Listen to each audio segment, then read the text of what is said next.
Olá, amigos queridos, prazer estar novamente com vocês.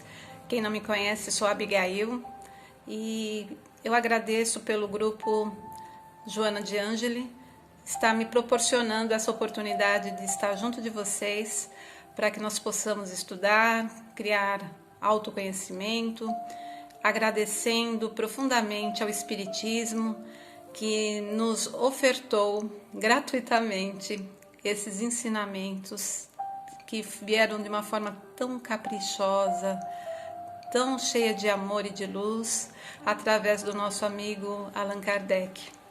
Ele, um dos missionários, cumpriu de uma forma plena o seu trabalho e que até hoje é consagrado devido à naturalidade, à responsabilidade e o empenho que ele teve junto da sua equipe para nos proporcionar maiores esclarecimentos sobre a vida que temos e que devemos levar com muita dignidade, com muito capricho.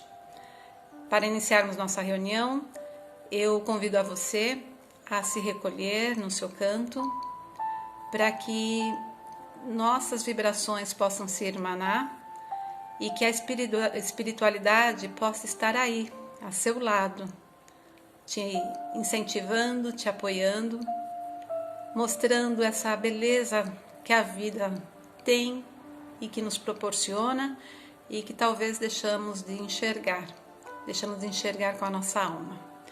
Inicialmente, eu gostaria que você se atentasse a essa mensagem de um livro chamado Pensamento Positivo, é um livro espiritualista, e diz o seguinte: saia do tédio, não deixe que a rotina empalideça o brilho das suas atividades.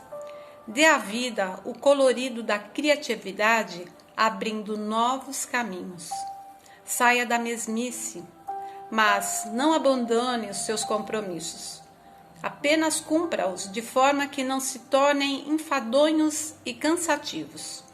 Ponha mais tempero no seu trabalho, em suas amizades, em seu namoro, em sua vida conjugal.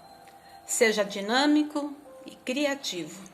Eu digo que essa mensagem caiu de luva para mim, mas todas as mensagens boas, positivas, elas sempre vão recair sobre nós.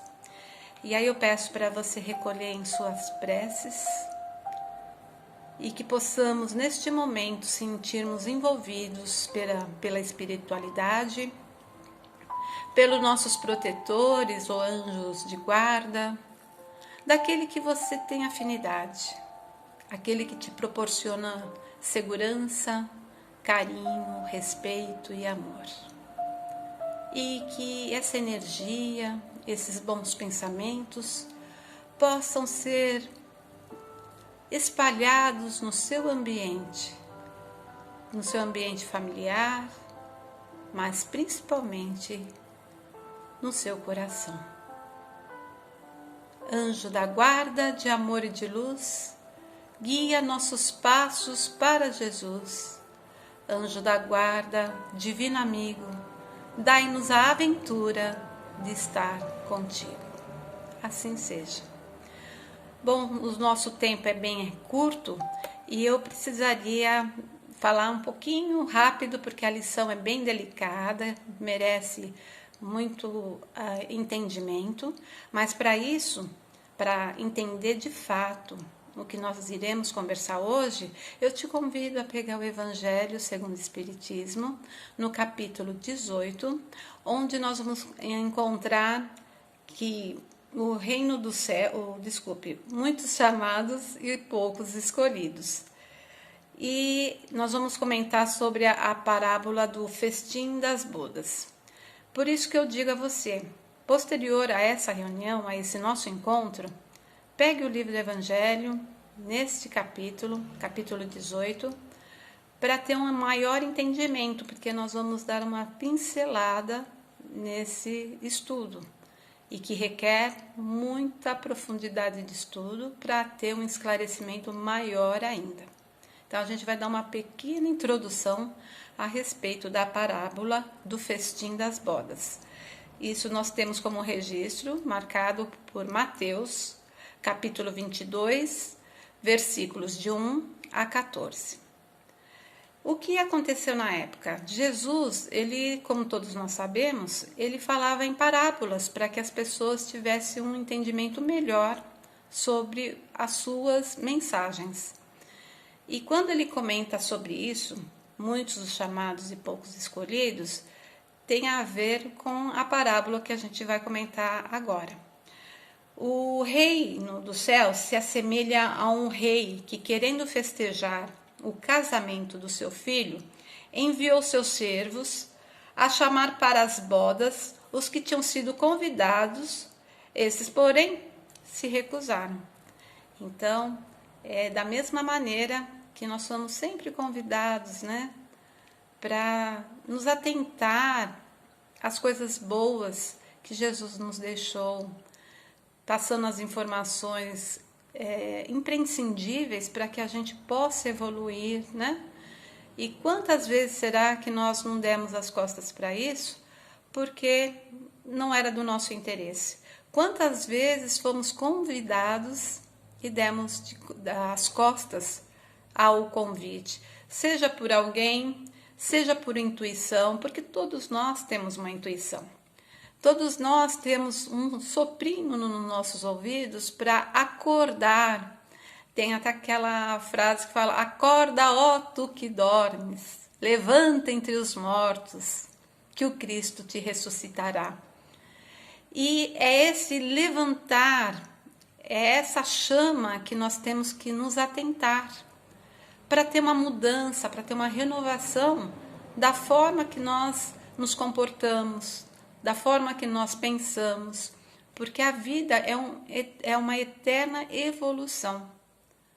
Jesus, ele não nasceu sábio, não foi sua única encarnação a qual nós temos conhecimento. Ele é tanto filho de Deus como nós. Entretanto, ele se desenvolveu, ele evoluiu e chegou ao patamar até então que nós tivemos conhecimento. E por que nós também não podemos chegar a isso? Todos nós chegaremos no tempo certo, no momento certo, mas não podemos ficar protelando, ou seja, adiando esse compromisso, porque as nossas encarnações, todas elas são importantíssimas e a gente deveria estar aproveitando cada minuto, cada instante dessa vida para podermos nos desenvolver e melhorarmos como pessoa. Nossa passagem é muito rápida, então por isso que diz: acorda ó tu que dormes, porque o tempo voa, não passa voando. Quando a gente hoje tem 15 anos, daqui a pouco, nossa, já tenho 60 anos. E eu vou fazer 60 anos esse mês. E levo alguns sustos, porque eu falo: poxa vida, quanta coisa eu deixei de fazer. Porque eu estava adormecida. E quanta coisa ainda eu estou adormecida. E que talvez eu não tenha tempo para seguir nessa encarnação. Então são períodos que nós estamos perdendo tempo. E aí, quando ele fala que os servos foram chamar os convidados, porque os convidados não chegavam, esses servos quem são? São os profetas. E nós temos um exemplo vivo, que é Jesus, que veio aqui nos chamar para a vida, né? Vamos acordar, gente. Olha, existe um Deus só. Quando a gente fala sobre um Deus só, é monoteísmo. O judaísmo e islamismo, eles também acreditam no monoteísmo. Aí passou, viu que aquelas pessoas, os convidados, não compareceram, outras pessoas foram também chamadas. Só que essas pessoas também que foram chamadas disseram assim: olha, eu não vou, porque eu vou viajar, eu quero curtir minha vida, falando em termos atuais, né? Não, eu preciso trabalhar, eu preciso ganhar dinheiro. Então, a gente vê como nós ainda precisamos entender as proporções de compromissos que nós temos na nossa vida, as atribulações. Sim, precisamos trabalhar para ganhar dinheiro, para pagar os nossos compromissos. Sim, nós precisamos passear, precisamos conviver com a nossa família, porque é importante esse convívio social. Mas a gente também tem que ter atribulações, que não seria uma tribulação, mas seria um outro campo, para a gente se fortalecer com os ensinamentos de Jesus. Então, vamos dividir melhor e administrar o nosso tempo. Eu preciso fazer isso. Alguns compromissos, inclusive, cruzado aí com Joana de Ângeli, eu não estou conseguindo agregar, mas eu preciso me esforçar para essas mudanças, sabendo que sábado eu tenho um compromisso com o centro, e aliás é uma vez só por semana. Mas as outras atribulações acabam nos afetando e a gente acaba não administrando bem. Essa lição serviu para mim também a esse respeito, né? Aprender a dividir melhor o nosso tempo. Bom, já que essas pessoas não quiseram também participar das bodas, o convite foi aberto novamente pelos servos, e vamos falar novamente sobre Jesus, para que todas as pessoas, não importasse classe social, não importasse se era preto, branco, enfim, todos os criminosos, não criminosos, todas as pessoas foram chamadas. E será que dessas pessoas, alguma delas foi escolhida? Porque muitos os chamados e poucos escolhidos. E nós temos que tomar muito cuidado quando a gente vai censurar, quando nós vamos julgar alguém. Julgar pela capa física. Porque existem muitas pessoas caladas no cantinho dela que estão fazendo muito mais do que outras pessoas que falam e não fazem nada, não fazem as mudanças. Então isso tudo foi aberto e Jesus, inclusive na época, esteve nessa inclusão com as pessoas. Ali houve uma massa mista de pobres, ricos, pessoas desentendidas, e ele enfrentou com coragem, com dignidade, com amor, com tolerância, com compreensão da nossa pequenez nos entendimentos. Vamos tomar cuidado quando a gente julga aquele povo da época, porque aquele povo provavelmente tenha sido nós mesmos que estávamos ali, ou censurando ou apoiando Jesus. Que nós possamos, então, aproveitar essas bodas que estão em nossas mãos para que a gente possa utilizar da melhor forma possível. Porque quando a gente se insere nisso, nós temos a possibilidade de encarar, de entender aquela frase maravilhosa e que a gente fica meio tenebroso de certa forma, porque fala, poxa, eu não estou fazendo a minha parte, que é fora da caridade não há salvação. E essa caridade está ligada à parte material de mantimentos, de dar um conforto a quem não tem essa possibilidade? Sim, ela está, mas ela não é um todo. Essa caridade que ele espera é a nossa benevolência, é a nossa transformação, a nossa mudança pessoal. Quando nós criamos uma confiança real de que Jesus existe ainda porque é Espírito, que Deus existe, que é o nosso Pai misericordioso, aí sim, isso vai sair de nós de uma forma muito natural, porque as leis de Deus são leis naturais, não são leis impostas, mas é o que acontece no dia a dia. Então que nós possamos sim fazer esse chamado a outras pessoas que talvez não tenham entendimento de quem foram essas pessoas, esses servos de Jesus, de Deus. E Jesus foi um exemplo vivo deste servo humilde que chegou na expectativa, no entendimento de chamar os seus irmãos, que somos nós, para mudanças. Então, Como diz essa pequena mensagem que nós iniciamos, vamos sair dessa mesmice, dessa teia ilusória, né, que nos cerca, para que a gente possa crescer espiritualmente.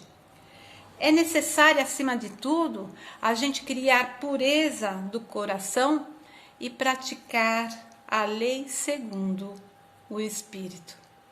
Quando nós começarmos a praticar de verdade os ensinamentos, e vai ser de uma maneira tão natural, nós nos vamos sentir felizes, leves, e ao retornar ao nosso verdadeiro mundo, que é o mundo espiritual, nós só teremos a agradecer pelo corpo que nos foi concedido, por aquilo que nós fizemos por ele e pelos demais.